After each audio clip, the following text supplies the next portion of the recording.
I still remember the sound that made me stop breathing. It wasn't thunder. It wasn't an explosion. It was the slow, heavy rumble of dump trucks rolling across land where they had absolutely no business being. By the time I reached the back of my property, the lavender was already gone, crushed into the dirt beneath oversized tires, and my wife Claire was standing in the middle of a cloud of dust with tears running down her face, whispering something I'll never forget. Maybe I was stupid for believing I could get better.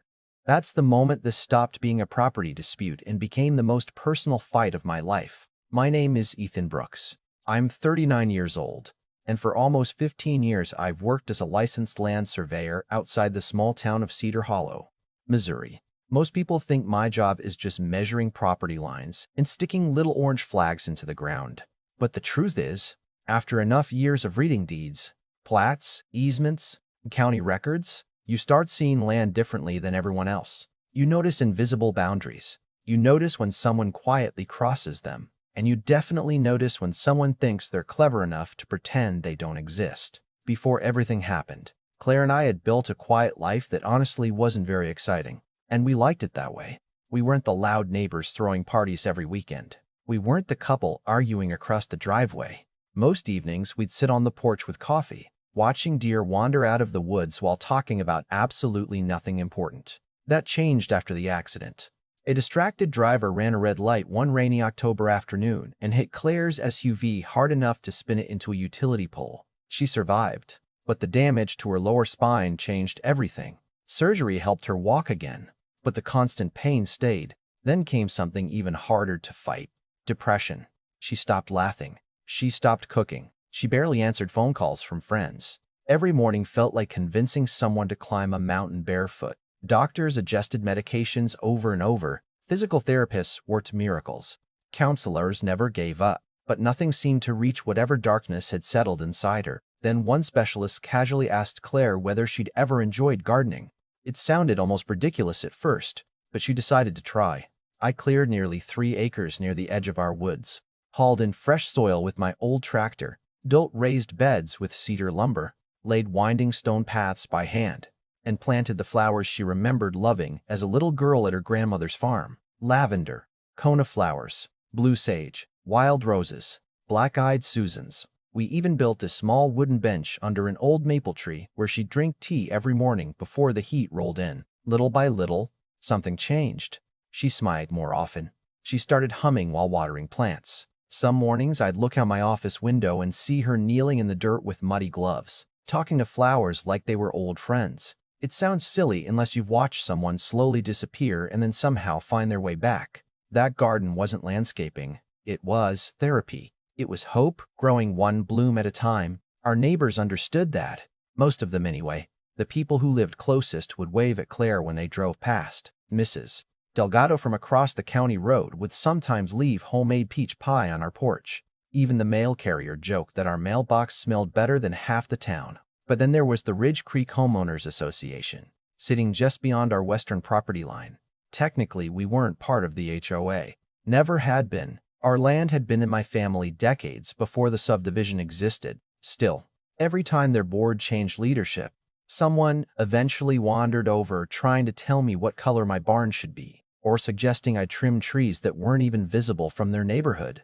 I usually smiled, thanked them for their opinion, and went back to work. The newest HOA president, however, was different. His name was Randall Pierce, a retired commercial developer who carried himself like every conversation was a board meeting and every disagreement was a personal insult. He had perfectly pressed polo shirts, expensive sunglasses that stayed on even in the shade, and a habit of smiling without any warmth behind it. The first time we met, he looked over my property instead of at me. "You've got a lot of unused land out here," he said. "Must be nice." I laughed and answered, "Trust me, none of it's unused." He didn't laugh back. A few weeks later, I heard rumors around town that the HOA wanted to expand one of their internal roads because traffic was getting worse during school mornings. Apparently, engineers had suggested removing several old oak trees that lined the neighborhood entrance. The residents loved those trees, and replacing them would have cost the association nearly $200,000. I remember telling Claire over dinner that it sounded like an expensive headache. Then I shrugged and forgot about it. I had no idea Randall had already found what he believed was a much cheaper solution. He looked at satellite maps, noticed an old maintenance trail crossing the corner of my property, and somehow convinced himself that because it had existed years ago, it was practically public access. No phone call, no letter, no negotiation, no easement request. Just a decision made inside an HOA meeting that someone else's land would solve their financial problem. The following Tuesday morning, I was updating boundary surveys in my office when I heard diesel engines echoing through the trees. At first, I figured the county was working on the highway nearby, but the noise kept getting closer until the windows rattled. And when I stepped outside, my entire world changed. I don't think I've ever covered 40 yards faster in my life. By the time I reached the edge of Claire's garden, 2 dump trucks, a grader, and an excavator had already turned half of it into a construction zone. Fresh tire tracks ran straight through the lavender beds she'd spent nearly 18 months nursing back to life. The little stone path we'd built together had collapsed under the weight of heavy equipment, shattered into uneven pieces that disappeared beneath piles of dirt. Dust hung in the air like fog, coating the roses, the bench, even the birdhouse I'd built for Claire one Christmas. One worker noticed me running toward them and waved like he expected me to simply walk around the machinery. "Hey buddy, stay back." Active construction. I stared at him, completely speechless. "Construction?" I finally asked. "Whose construction?" He looked genuinely confused. "The subdivision access road. HOA project." I pointed at the ground beneath his boots. "You're standing on private property." His face changed immediately. He looked over his shoulder toward a white pickup parked near the tree line. Out stepped Randall Pierce, coffee in one hand, rolled blueprints tucked under his arm, wearing that same polished smile I'd already learned to dislike. He walked toward me as calmly as if we were meeting for lunch. "Morning, Ethan," he said. "Bit noisy today, I know." I couldn't believe what I was hearing. "What exactly do you think you're doing?" Randall glanced toward the equipment. "Improving traffic flow for the neighborhood. Temporary inconvenience. Permanent benefit." "You're destroying my wife's garden." He barely looked in that direction before shrugging. "Honestly, I thought that area wasn't being used much." I actually laughed. Not because anything was funny, but because my brain couldn't process that level of arrogance. "Not being used?" I repeated. "That's where my wife spends every single morning trying to recover from a spinal injury." Randall sighed like I was making the conversation difficult. "Ethan, sometimes communities have to make sacrifices for the greater good. Those heritage oaks at the subdivision entrance have been there over 100 years. Residents voted overwhelmingly to preserve them. So instead," I answered quietly, "you decided to sacrifice something that belongs to somebody else." His smile faded for the first time. "Let's not make this emotional." That sentence still makes my blood boil. Don't make this emotional.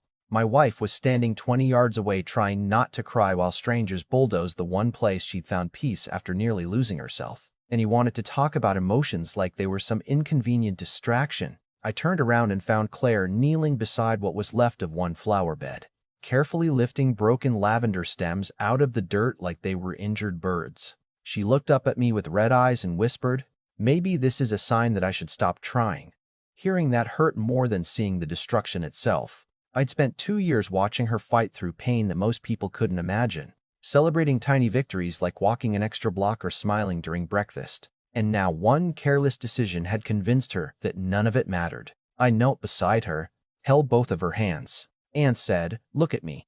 This isn't ending here. I promise you." She searched my face for a long second before nodding once, though I could tell she didn't really believe me yet.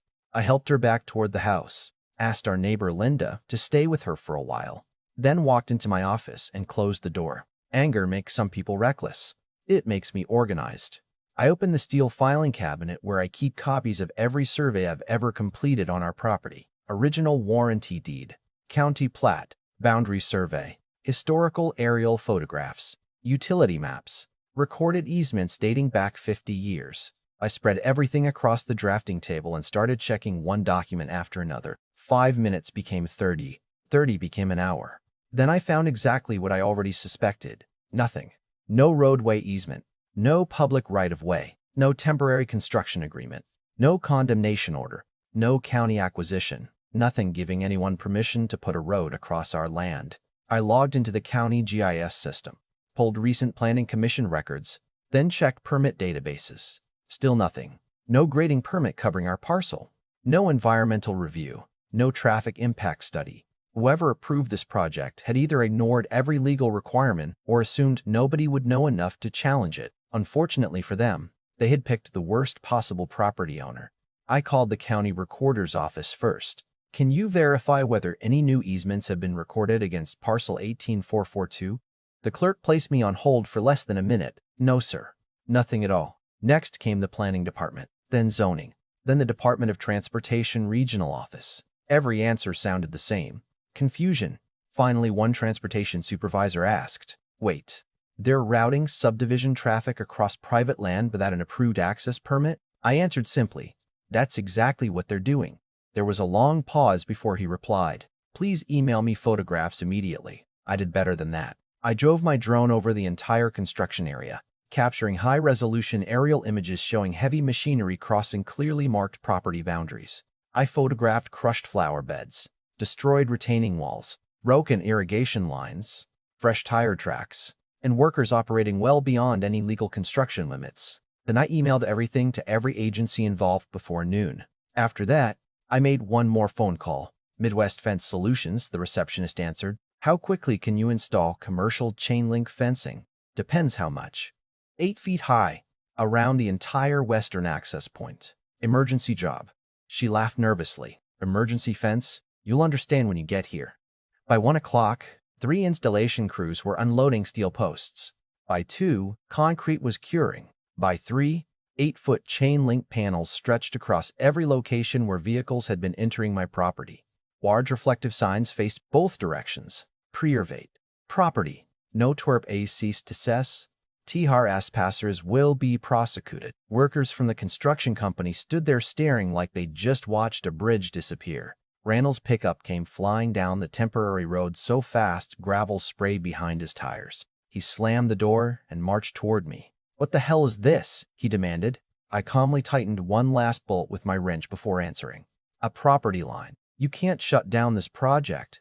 "Actually," I said, handing him a laminated copy of my recorded deed, "I can." His face turned bright red. "School buses use this route. Not my decision. Parents are going to be furious. Take that up with whoever illegally routed them onto private property." He stepped closer, lowering his voice. "You're making a huge mistake." I looked past him toward the ruined garden where Claire's broken bench still lay upside down beneath a pile of dirt. "No," I answered quietly. "The huge mistake happened this morning." Less than an hour later, the first county inspector arrived, then another, then a transportation engineer, then 2 sheriff's deputies whose only job was keeping everyone from interfering with the inspection. Survey equipment came out, measurements were taken, flags appeared across the site. One inspector actually laughed under his breath after comparing construction limits to recorded property boundaries. "They're not even close," he muttered. Traffic backed up almost immediately. School buses had to reroute nearly 20 minutes around the subdivision. Parents started calling the city. Residents flooded the HOA Facebook page demanding answers. Local news crews showed up before sunset after someone posted drone footage online. Randall spent the entire afternoon pacing beside his truck, making increasingly desperate phone calls, while every hour brought another government vehicle onto the site. Then, just before 5 o'clock, the chief zoning inspector walked directly over to him, handed him a bright orange enforcement notice, and said loudly enough for everyone nearby to hear, "Effective immediately. All unauthorized work is ordered to stop." The excavators shut down one by one. Engines went silent. For the first time all day, I could actually hear birds again. And as I stood there looking across the destroyed garden, I realized this fight was only beginning. The road was closed, but now Randall had something even more dangerous to worry about, proving why he ever believed he could treat someone else's property as if it belonged to him. The funny thing about people who abuse a little authority is that they usually believe everyone else will panic before they do. Randall certainly thought I would. He assumed I'd get overwhelmed by legal fees, cave under public pressure, or eventually agree to some quiet settlement that would let the HOA save face. Instead, 5 days after the stop work order, his attorney called mine asking whether we would be willing to discuss a resolution before litigation officially began. That one phone call told me everything I needed to know. They had finally spoken to their insurance carrier. They had finally shown the photographs. They had finally realized they weren't defending a disagreement between neighbors anymore. They were defending unauthorized construction, property destruction, negligence. and documented emotional damages involving a homeowner recovering from a life-changing injury. Insurance companies don't care about pride.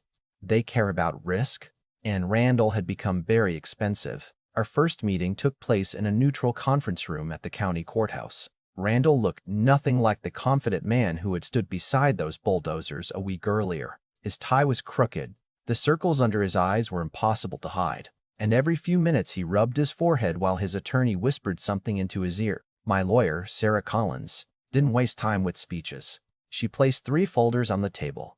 The first contained drone photographs showing exactly how far the equipment had crossed onto our land. The second held medical records documenting Claire's rehabilitation program, along with letters from her physician and therapist explaining why the garden had become such an important part of her recovery. The third contained estimates for restoring every damaged section of the property, not just replacing flowers, but rebuilding irrigation lines, soil quality, drainage, stone walkways, retaining borders, and mature landscaping that couldn't simply be bought overnight. Nobody spoke for nearly a minute. Finally, Randall looked at me and quietly said, "I didn't know." I met his eyes for the first time since all this started. "You didn't ask." He lowered his head. "I never imagined." I interrupted him before he could finish. "That's exactly the problem. You imagined enough to spend someone else's property, but not enough to knock on their front door." The room went silent again. His attorney eventually cleared his throat and asked what it would take to resolve everything. Sarah slid one sheet of paper across the table. There were no outrageous demands, no revenge fantasy, just accountability. The HOA would pay every dollar required to professionally restore the healing garden using licensed landscapers. They would reimburse every related expense. They would issue a written public apology acknowledging responsibility. Most importantly, they would permanently record a no-access covenant against every parcel owned by the association bordering my land, preventing any future board from attempting the same stunt again. Randall stared at the document for several seconds before signing it without another argument. I honestly expected to feel victorious in that moment. Instead, I just felt tired. Winning doesn't erase what happened. It only stops it from happening again. Over the next several weeks, our backyard slowly came back to life. Landscape crews removed contaminated soil and carefully rebuilt every damaged section. New stone pathways curved through the garden exactly the way Claire had originally designed them. Mature lavender plants arrived from a specialty nursery instead of tiny seedlings because the settlement specifically required restoring the space as closely as possible to its previous condition. Friends from town volunteered on weekends, bringing homemade lunches, fresh mulch, bird feeders, and even a handcrafted cedar arbor built by one of my former survey clients. Mrs. Delgado brought another peach pie and jokingly declared that flowers always grow better when they're planted by stubborn people. For the first time in months, Claire laughed so hard she had tears in her eyes. Then came the morning I'll remember for the rest of my life. I woke up before sunrise and noticed Claire wasn't in bed. I walked outside carrying 2 mugs of coffee and found her sitting quietly on the restored bench beneath the maple tree.